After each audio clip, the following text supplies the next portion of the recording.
Tune in at ubnradio.com. Oh, hi guys, it's Sunny Chayes, and you're with me today on Singing in the Rain. And I have a show today. Just get ready, get on your magic carpet ride, because we are going to take you on a journey of extreme hope, amazing forgiveness, and astounding personal stories that, of course, are also humanity stories and global stories. So I'm going to get right to it because we have a lot to say today, and I want to bring right on our first guest. Our first guest his name is Frederick Ndabarameyi. I think I have that right. And I believe that he is the reason I do this show, honestly. He's here from Rwanda, finally. I received his book in March, and I wanted to keep on the air, which I will most probably continue, but until he actually made it to the States. And he's here in studio today. And his story, he's a Rwandan genocide survivor. And there's so many things to say about him. You're just a personal hero to me. I'm so inspired by you. I'm so honored to know you. And there's much more we can say, but I'd rather just bring him right on. So, John, if we can just bring on Frederick. Yay. Hi, Frederick. Hi. So I want to really thank you for being here in LA with us and at the studio. And there's a lot of things you're doing around town, which we'll be talking about. But I want to, if I can, paraphrase your story a little bit for people, and then I'll let you add in, because if that's okay with you. Is that okay with you? Yeah, it's okay. Okay. So the story kind of goes like this, and it goes like this. So, and correct what I don't have perfect.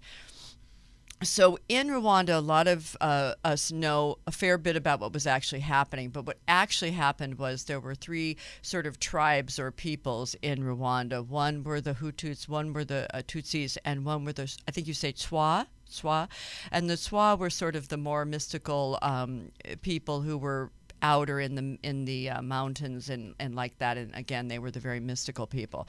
So the Hutus were the more were the not as wealthy, and the Tutsis were the more wealthy. And there was a little bit of just how that happens. Sometimes in many areas of the world there can be conflict in that sort of setup, sociological setup. And so on a particular day 20 years ago, around this time actually, the president of Rwanda died in a plane crash.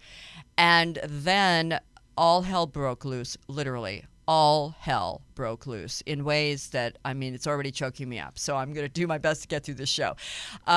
So the specific story with Frederick is that among many other things that were going on, his mom's sister was, people, communication was totally shut down. People didn't know how anybody was, and people were dying every day in mass numbers.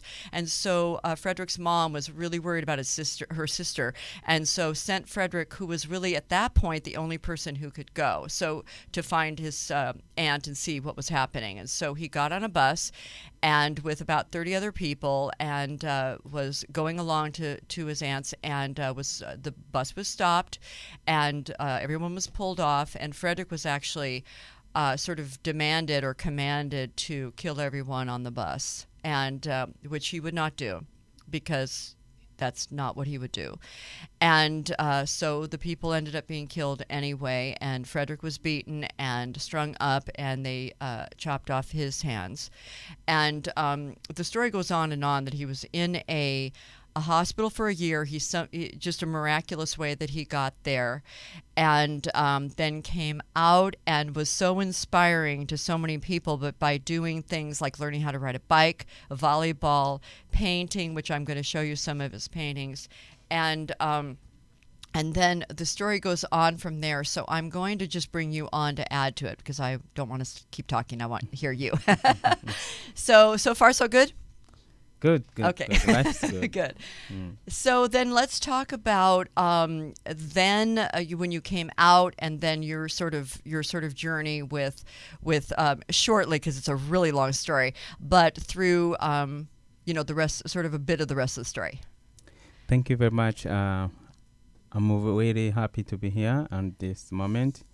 I talk back to what happened in Rwanda during genocide, before genocide, and after genocide.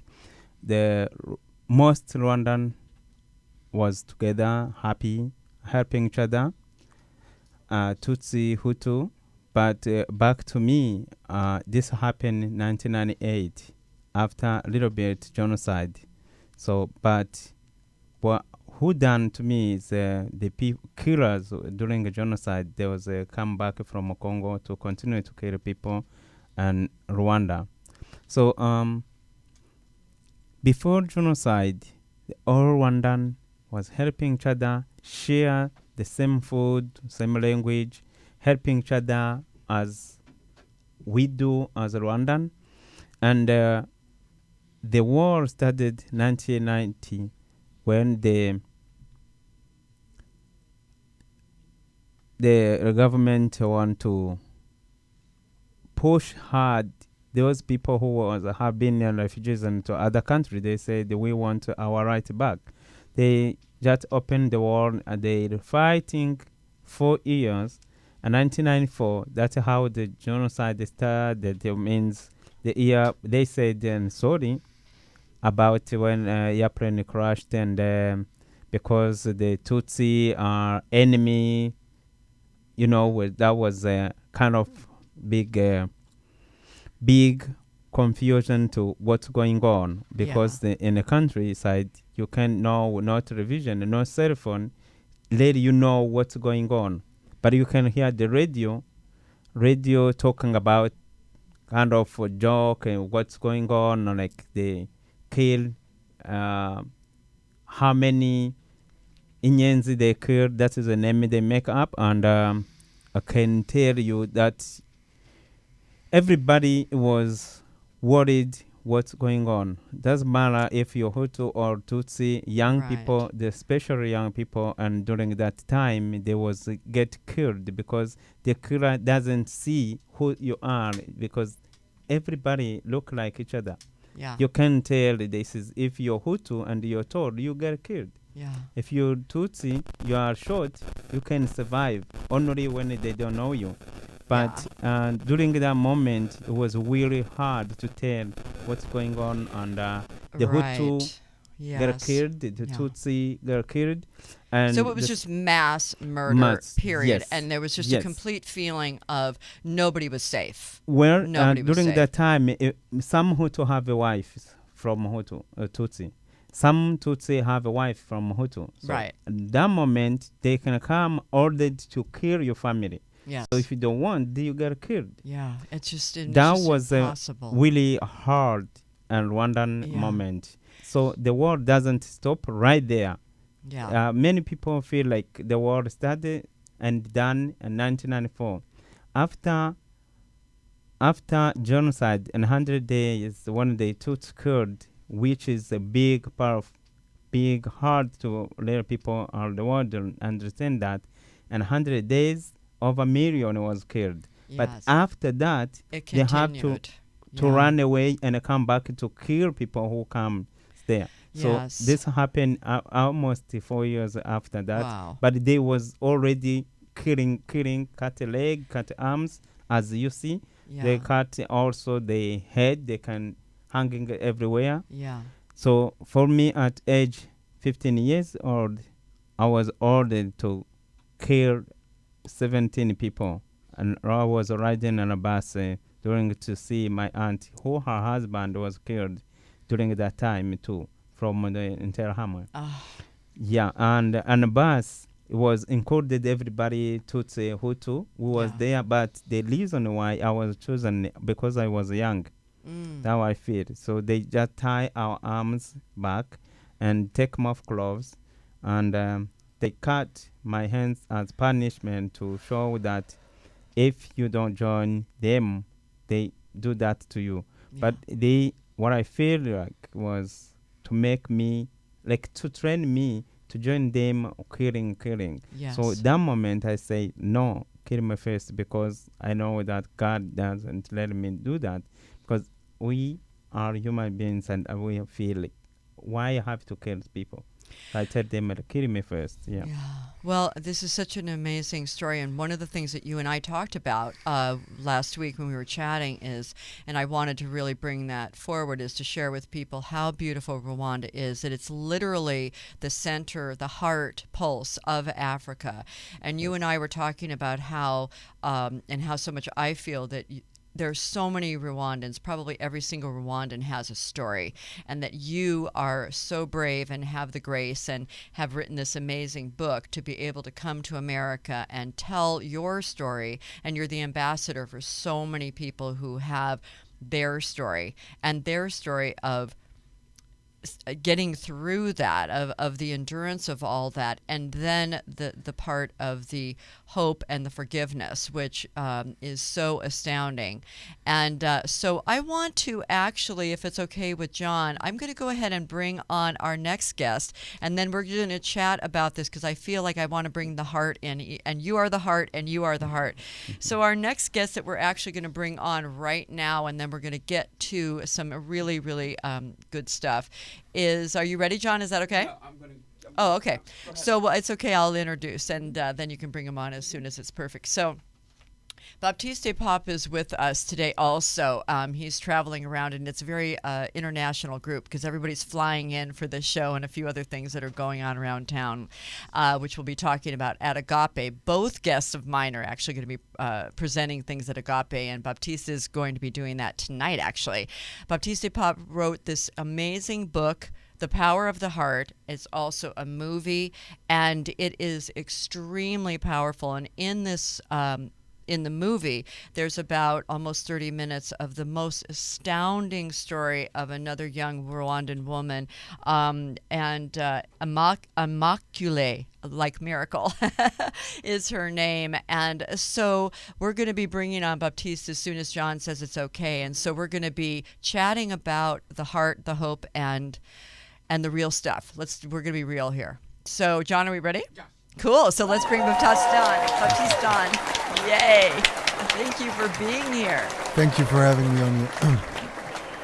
You got it. Yeah, thank you for Everybody has having me on your water. show. Yeah.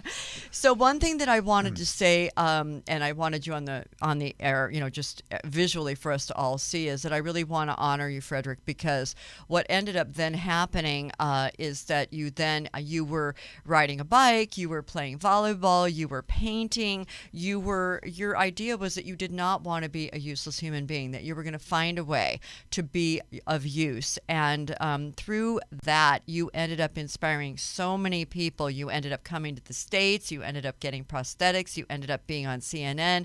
The I'm going to say it. I hope I say this right. The Ubamwe Center. Is that correct? That's correct.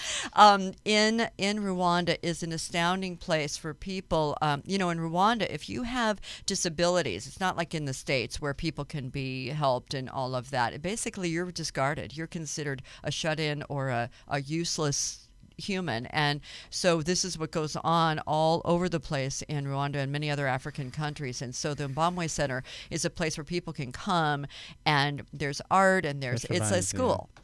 Right? So do you want to say a little bit about that? Well, is it actually also called Jesse's Place? Yes. I want to say that what happened that time. Around 2005, Jessica McCall is a fabulous woman from California. Fabulous woman, yes. That's right. And she came over there by, we feel it's angel. Because she is an angel. When she came to visit the orphanage, I was no longer there in the orphanage. I was just living outside. And a few days ago when I left, she came there, and we met finally, and we share a story. We talk about how people are feeling in Rwanda. She was having a justice press here in the USA, and they also say that why not we can have the center in Rwanda, something like that. And I say, yeah, that was a big dream I had before, and so we are going ahead to do that, and just kind of started in a little room, very small room. We are now over 450 people. That is astounding. Doesn't come as regular. Yay. Yeah. Yay. Yes. And you have their. I was with Zachary Dosingizimana. He is a director over there. He take over now where I'm away home, and we work together as we have a big dream to do helping other people, because my way of feeling was just to give it back God what He have saved me for. And Yes. I just invite people to join us by teaching them skills, because you say that it's really hard in Africa. I can say maybe all over the world happen, because if the parents have children with disability, they feel like it's a punishment from God. So what had happened that was not, because I feel like God doesn't punish that way. We are lesson. We are able, not disabled, because when you feel that way, you feel like, yeah, I can do something. But now, as you see what we have here, that one, it's what they made. It means they are able to do everything they can do, not feeling hopeless, useless at home. So when they was really hopeless, we was around the home, share with them what we can help for. Doesn't help money or just food. We just help them to get skills they can help them themselves and the family. So that's how the center started, and today we're over 450. We have a program, home visit program, which is socialized people and come over there, goes around, show them we're together. We have a sewing machine, sign language, knitting, and also computer skills. We have a nursery school, and now we are really blessed to have a primary school done. And next year we'll start it. And also we have all the kind different music, blind family, and we have a I'm able actually the program helping all around them. So Oh my yeah. gosh! It's astounding. It's absolutely astounding. And again, it's the idea of the hope and the idea that we can, no matter what, persevere. And I love these dolls. For you guys who are actually seeing me, these are the dolls that you make there, right? And they have the beads. And I'm also wearing beads. I have a lot of beads on today. These are made out of paper. I love these beads, and they're made out of paper. They're made out of Made old from paper, yeah. calendars and like that. And so fantastic. And I love this particular doll because for those guys who can see, first of all, I love her hair. She's amazing. But then we have the black doll who turns white. And this is I know that Jessica was explaining to me about this, obviously and you too, the reason for this black doll who turns white, or this white doll who turns black. And this fabric and all this is all African. I remember this from when I was there. This is amazing stuff. And I'm going to show your art. Now this is Frederick's art for those of you guys, and I'm going to put it on the website too so you can see it.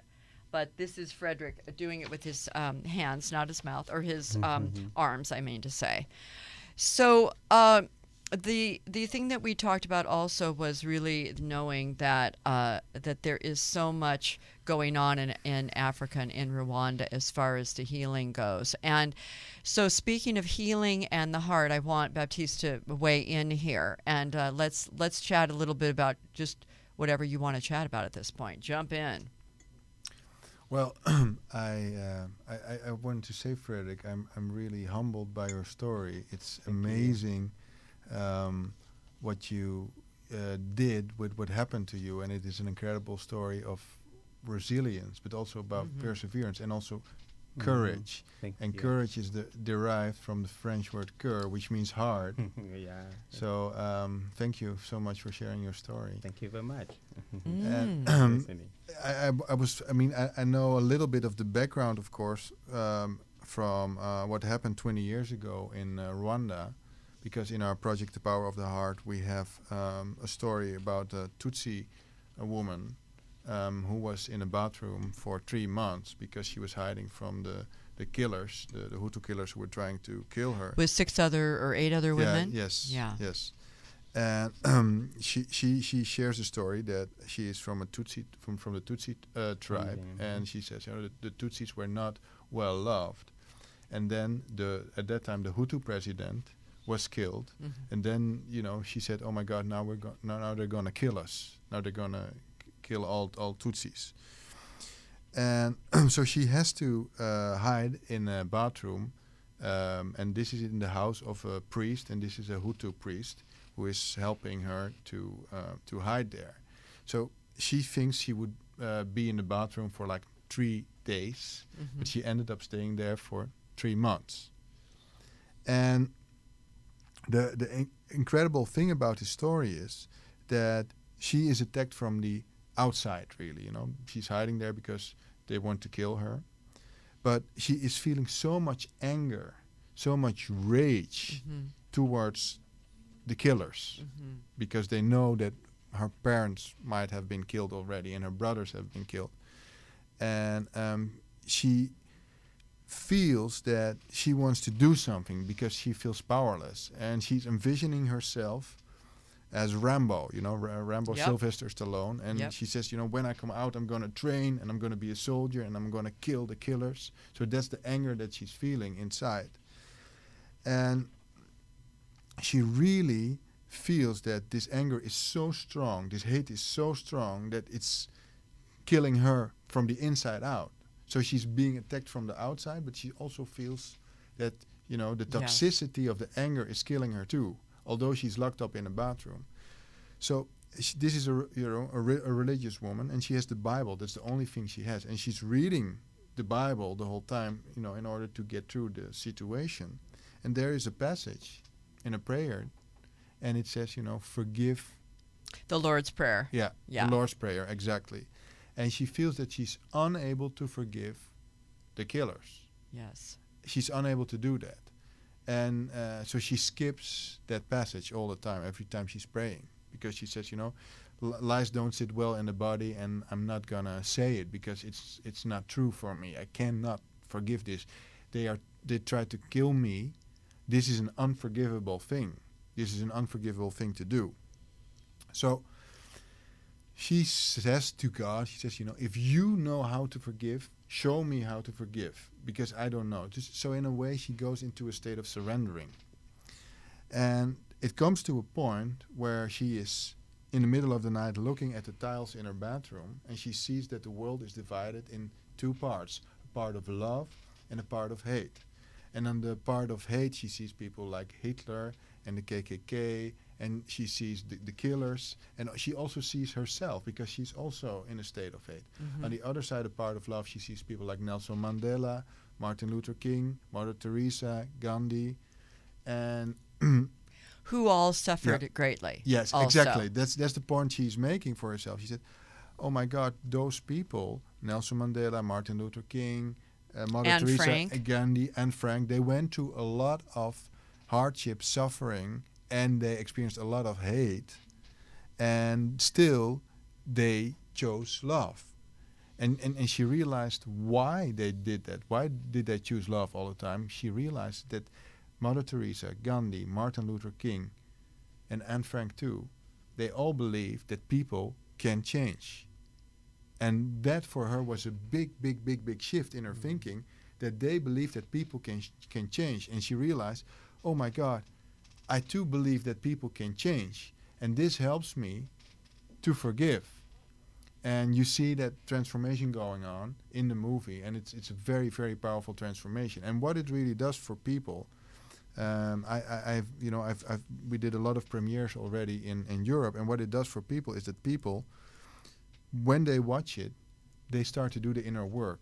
A lot of people after the movie, after they watched it, they came to me and they said, oh my God, I have forgiven my neighbor, or I've forgiven my sister while I was watching this, because Immaculée, she stretches our definition of forgiveness. I was just in the car, in the cab, driving to this place, and I was sharing the story with a Somalian driver. He was from Somalia, and he was a fugitive, and he's now here, and he has U.S. citizenship. And he says, it's incredible. I don't know if I could forgive the killers of my family. Yeah. And so what she really does, and she really lived through this, and she really forgave, it helps us to forgive and to apply it in our lives, because she is so much stretching our definition of what is possible when it comes to forgiveness. So I want to share one thing, and then I want Frederick to talk about his forgiveness also. What I want to even go a little further, I think it's even different than people can change. I think it's even deeper than that personally, where I believe it is that people are good, and that I think that the behaviors and the experiences and the pressures and the circumstances can make people crazy. We were talking earlier about Captain Phillips and the movie, and in that movie how they sort of focus much more on the captain and what ends up happening, but they don't really, which I wish they had done, allow the audience to understand why the pirates became the pirates. I think that's a huge point, because they were all born as little boys, with moms and dads and, running around doing their life. And then experiences happen. This is my belief, that I don't really believe that people are born bad, but I think that things can really turn people to have astoundingly horrible behavior. And so I think that's part of I think that's like even the next step is that it's the people can change, but it's like going yet to their true selves. Do you think? Do you agree with that? Yes, I agree. Being a heart expert that you now are after doing The Power of the Heart. Well, I'm an explorer. An aficionado. I'm an explorer. I don't have the answers yet, but I'm exploring it. So what do you think so of I'm listening that? to very wise people. For me, actually, it was an eye-opener that people can change, because a lot of times we think, oh, this person is bad, and this person will stay bad, and I'm not going to forgive, I'm not going to trust. But I agree with what you said. I agree that we are all, at the core, we are all inherently good. It's part of who we really are.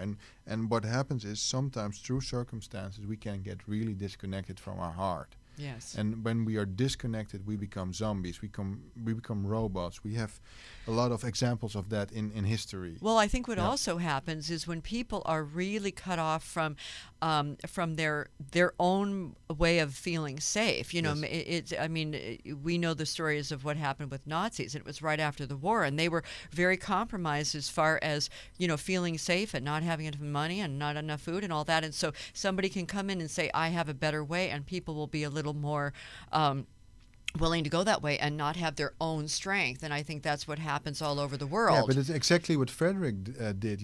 What was the problem also in Germany? There were people standing up like Hitler and like Goebbels, and they said, okay, we're going to do this.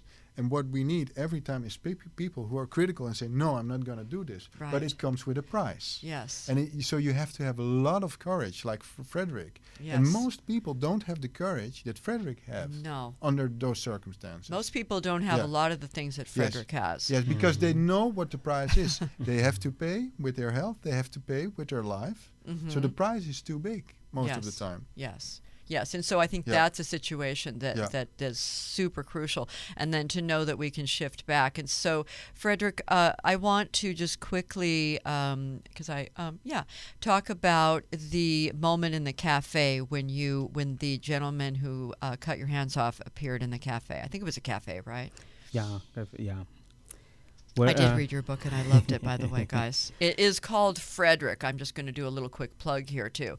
It's called Frederick, and you can get it on Amazon, and you can also get it, how else can you, Barnes & Noble, you can get it, you can get it at Agape, like that. So, and we'll do more plugs in a minute, but yes, we must have you guys know how to get at everybody. So what happened for you at that moment? What happened to me, as have been 16 years, it's look like really what I do tell a story today, because this is a moment for it. Well, during that moment, it was not easy. I was sitting, drinking coffee, and with my friend, I was visited. And this man, he walked into the cafe, he sat right there, and he saw my face. He said, I know who you are. I said, how you know me? We start to have conversation. He described everything happened during when there was killing. And he said to me, I was one. I feel like that moment he was asking for forgive. Maybe that was another way he can ask. I feel it. And I said, well, that was not me. The reason why I say that, because I know that anything can happen again. When maybe he felt like, I know this guy, he will go. And that moment, when he was shared with me, I saw everything he said, that's true. And I tell him, yes, that was me. And I want to tell you that I already forgive you. Even I don't know you, because I know that to carry all the time and around me means that I kill myself. But by forgive you, I just feel free. That's why even I'm here to share with the story with this my friend. I was almost the moment I was sharing with him, and I told him I already forgive you, and I forgive you forever, because I know forgiveness is the key of my life, of key of and power of when you forgive, you don't go back what happened to you deeply. Killing yourself, like it's like you're having something heavy and your heart and wound stay there, because you feel like you're putting somebody who done a bad thing to you. Yes. So in the moment I told him, I will feel like openly, like feel now it's much better than how heavy was. By I forgive him without know him. But in the moment I saw him, it was easy for me to feel like now it's going better, because I know to tell him, to share. It's giving me a chance also to be able to open and share in a community to other people about what happened to me. And the forgiveness piece of that is It's so a key. It's a power. astounding. It's a Frederick, can I ask you something about this? Yes. Do you feel that forgiveness is something that you do for yourself? Because Nelson Mandela said, holding a resentment against someone is like drinking poison and thinking it will kill the other person. So if you forgive, you remove the blockages, you remove the toxicity, the poison. Do you feel it is something you do for yourself? Well, I don't feel like really it's myself. It's a gift. Because forgiveness is not something you get right there. It's something you have to start step by step. Because it's make pain to you too. It's really painful because you feel like it's heavy. So what you do is that to deal like how I move this heavy thing to me. Some people, they kill themselves. They take a decision to kill themselves because it's heavy for them. To be able to hand out, to recover, hard. The one reason why it's hard for them because you have to deal with it and to find a way to forgive it, because when you forgive, you feel free. You feel powerful. You share. Doesn't mean you're going beyond being friends, but when you forgive, you just openly, absolutely openly, and feel like, yes, I'm free. That right me, and to me, it's a gift from God. I believe that. And not will like I take a decision. I tell you this, it's a gift. Yes. There was a moment. There's a very famous congressman, Reverend Carolyn. You probably remember his first Congressman John. Sorry. Conyers? I don't know, but I'm going to tell the story and then you'll remember. There was a moment. There's an organization in Marin County where they do a forgiveness every year, and it's a big event. And there was a guy who was pretty famous who was an extreme bigot, and he was absolutely horrible to blacks back many years ago, like in the 60s and the 70s, and things were documented, and there were shots on just all over the place with him doing the most horrendous things to Congressman John, and I think you're Googling it for me. I'll find it. It's not Conyers, but it'll come to me. And there was this moment where where this forgiveness event brought together this white guy, and before he came on, they showed all of these movie clips and all of these articles that he wrote and everything, and I'm sitting in the chair, I'm thinking, I'm at a forgiveness workshop, Sonny, calm down. It was so hard for me. I just wanted to beat this guy up to sit in my chair. And then the Congressman John, he had actually flown in from Washington to be in this moment. And there was this, I mean, they had actually done a forgiveness before, but at this moment, there was this beautiful, beautiful reconciliation. And then this phenomenal, incredible musician named Carmen Marie Coleman sang Amazing Grace. Like I have never heard in my life. And this is one of these moments that I thought, okay, thank you for showing me how it is possible to forgive. And again, I don't know if I could do that. But I want to read also something from your book. This is Jack Hanna. A lot of you may know who he is. And he wrote the foreword to this book. And one of the things that he says in this book is he says many, many things, and he sort of lays out the whole story of how he got to know Frederick. But what he does say is also this.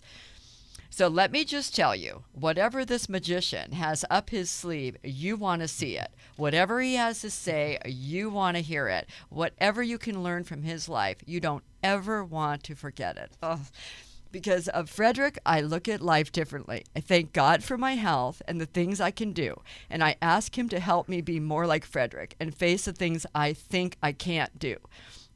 When I get discouraged, I tell myself, if Frederick can do this, I can too. Frederick has shown me, and he's shown everyone privileged, and I agree with that, to know him, that everything is possible. If you have a little faith, today you become one of the privileged. Today you meet Frederick. So I love that because it's so true. It's so, it's, thank you, Jack, for writing that. I agree. I love these dolls, by the way. I'm having such fun with these dolls. So anyway, yes, forgiveness. So I want to talk a little bit, so I can pull myself together here, a little bit about also the heart and your astounding book and movie and sort of the science and, what we're actually really finding out, which is so cool to find out how much power the heart actually has. So dive in, Baptiste. School us. Well, when I started this journey, I didn't know anything about the heart, but I did research on the heart, and I was looking at all the spiritual traditions and religions, and if you look at them, then you see that the heart has been described as a source of wisdom and intelligence.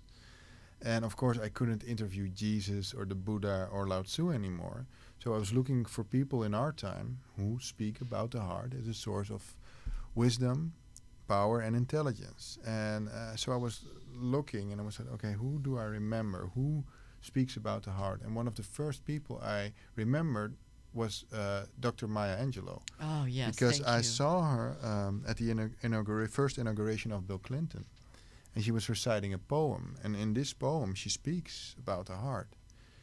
And I was thinking about Paulo Coelho, the author of The Alchemist, which is a global phenomenon, the book. And this book is about a shepherd boy, Santiago, who learns to listen to the intuition of his heart. And of course, I saw Eckhart Tolle speaking about it and Deepak Chopra.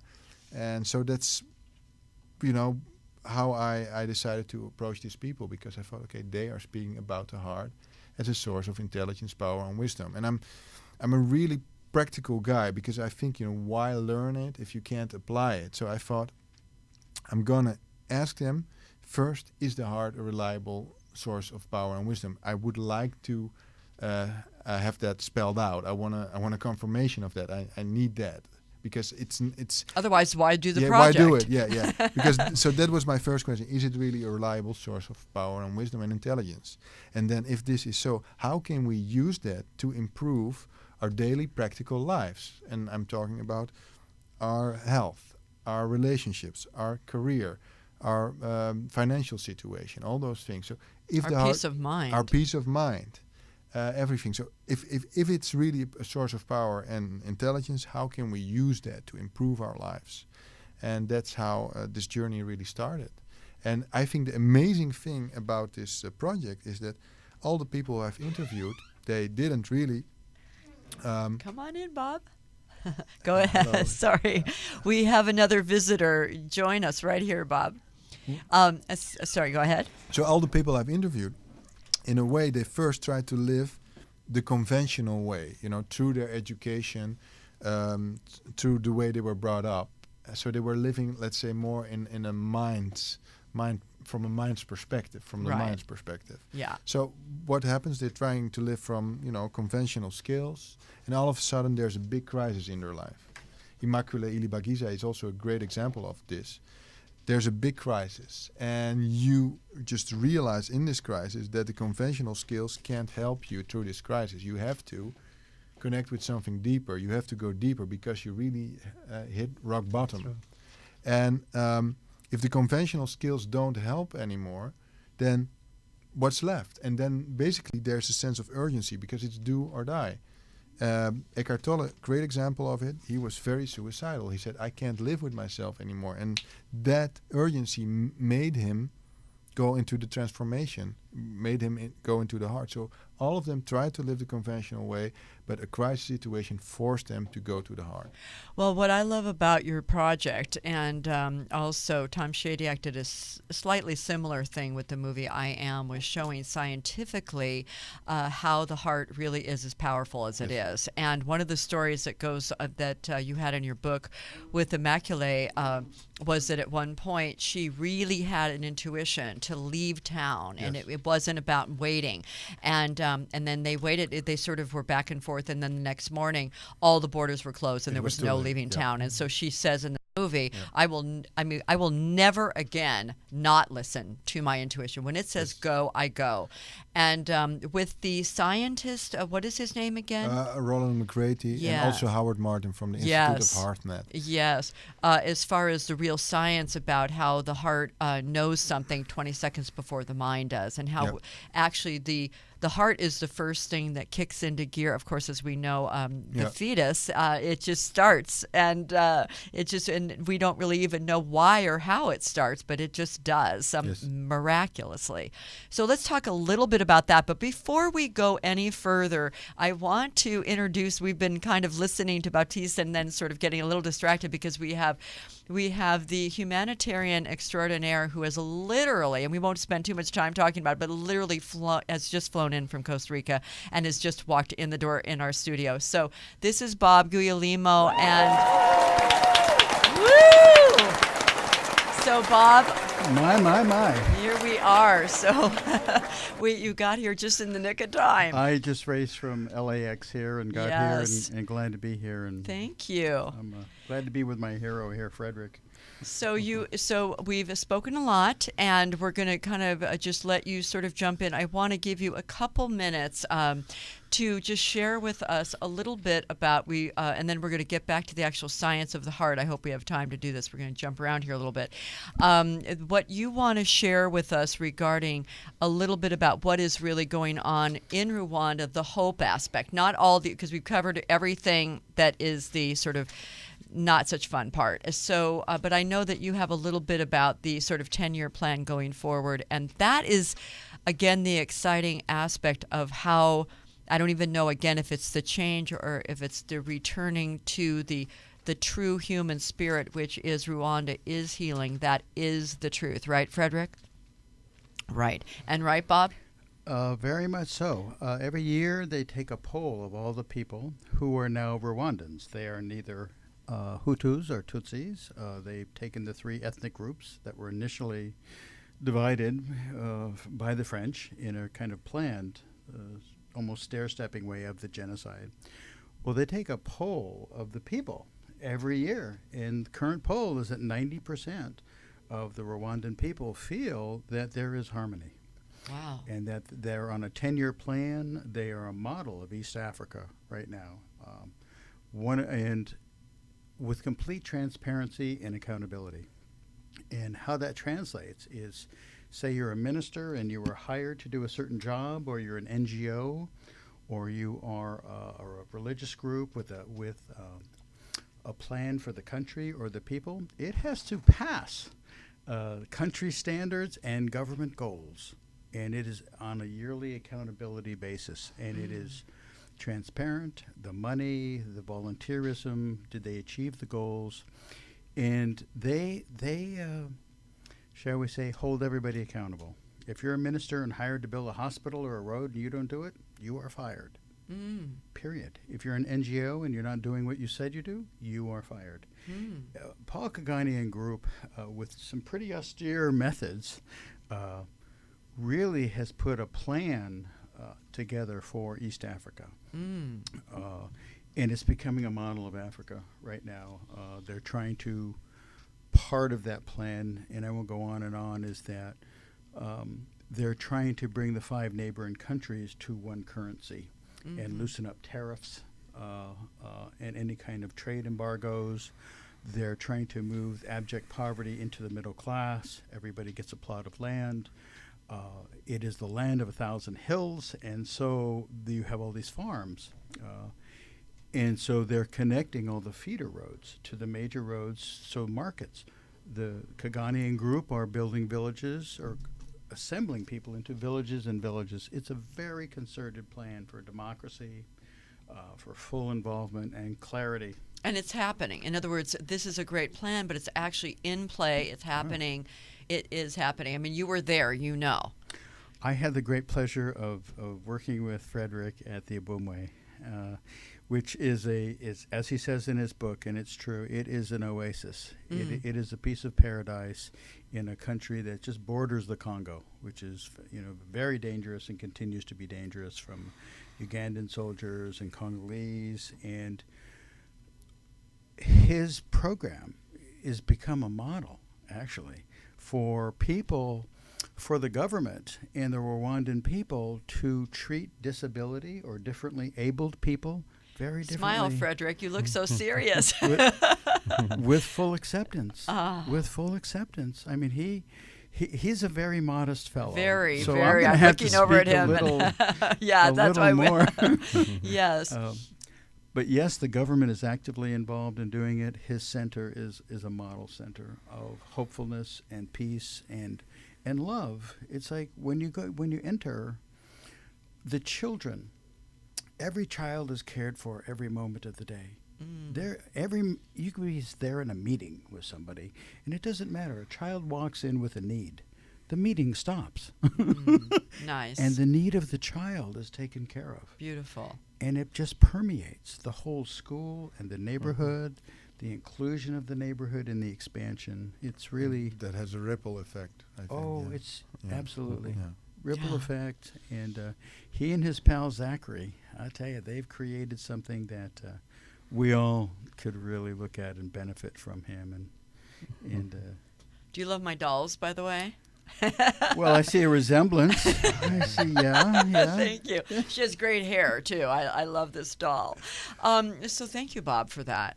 And thank you for being here. And I want to also, okay, Baptiste, I want you to, in like a minute, if you can. I know we have like 3 minutes left or something like that. We're just really coming to the end. Actually, before we even do that, I want to do a little plug and remind people that this is Sunny Chayes and you're with Singing in the Rain. And we have Baptiste de Pape, we have Frederick Ndabaramiyye, and we have Bob Guglielmino. And let me just tell you with the spelling today.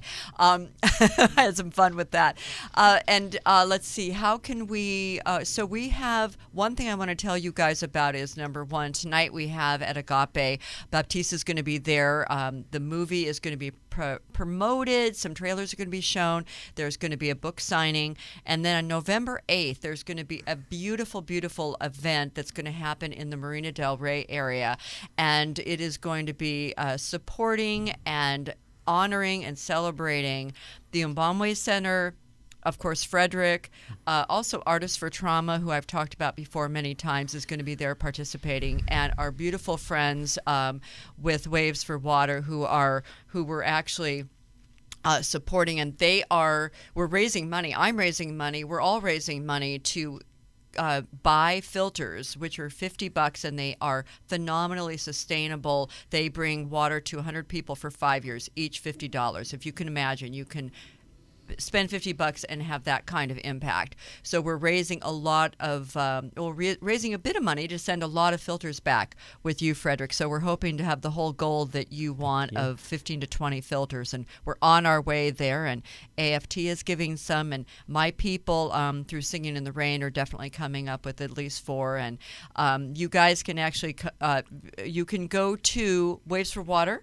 Wavesforwater.org. You can sign up and yeah, and I think, donate. and there's a place that you can just donate, or is there one that does it say Frederick's, or does it say, does Jack have one that says for Frederick, or not necessarily?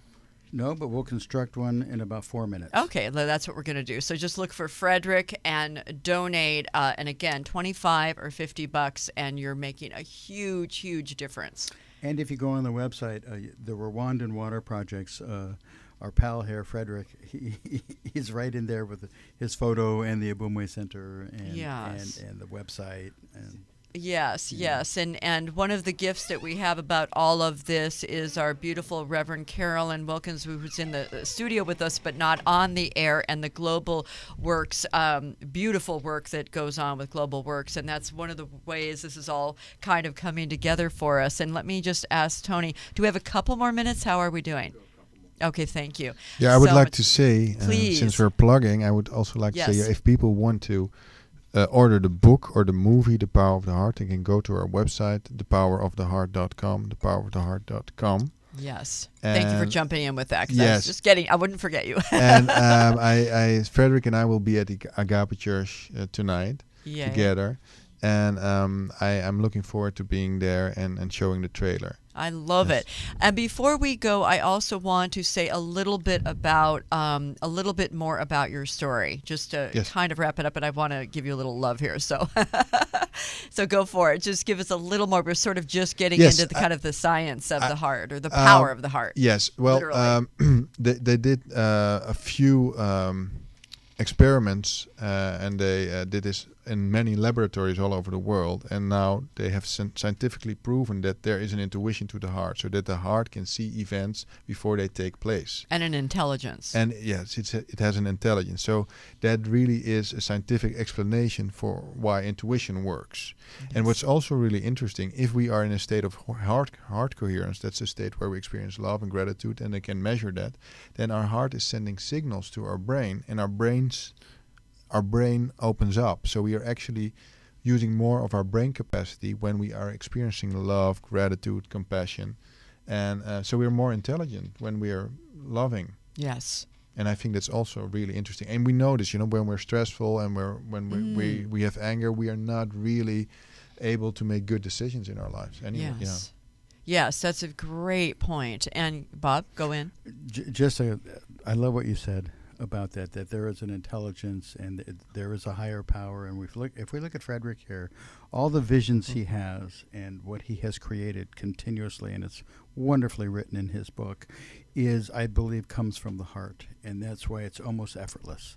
The teams grow, the people grow, the events grow, and it benefits everybody. And it is hard work. You're talking to a man right there who I think is invincible. I know. Invincible in his pure heart. Yeah. His pure heart. Yes. Well, I think he has got his priorities right. And I mean by this, the alignment with his heart is the first thing. And he's a living example of that. You are a living example of alignment with the heart, with the soul. And then if that is your priority, then you live from your essence, your core, and all the other things, come from that alignment. Yeah. And the flowing happens. Can I Sure. speak to something that I think it just begins the book, but I think begins Frederick in a sense. When he was asked to kill those 17 people, and he said to them, "My God will not allow that." And he said no. His morality began there. His entry into manhood began right there, and his entire life here. I'm wondering if his morality started before that moment. I don't know. I guess that's for another show. We need Reverend Carolyn to address that. It certainly is a moment of it's very courageous. Literally do or die, courageous, right? Courageous. Yeah. Huge courage. And guys, I'm so grateful to have you all on, and I have my friends here and I have all of you. And again, I honestly and truly believe that this is the reason that I do this show. And I waited from March until now for you to come in spirit and in human form to be here, and Baptiste coming through beyond words and everything, and having Richard say, "You've got to have Baptiste on," and it's a perfect synergy. And of course, Bob coming in from Costa Rica and literally walking in this moment. And I'm just so grateful to do what I do here at UBN and have this moment. I'm going to get all choked up. But anyway, so Thank you all. I know we have to get out of here and we have to get to Tara's Indian restaurant and then go to Agape. So until next time, guys, remember that you do have the power of one. This is Singing in the Rain. Get these books, be inspired, come to Agape, come to the fundraisers, send money to Ways for Water, and send money to Africa, because Frederick's going to actually take the filters with him, get on a plane, and take them to Rwanda. How bitchin' is that?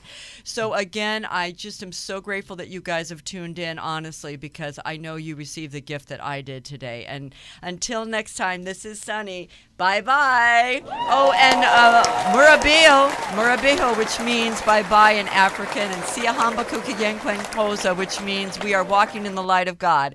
Bye. Bye-bye. Bye.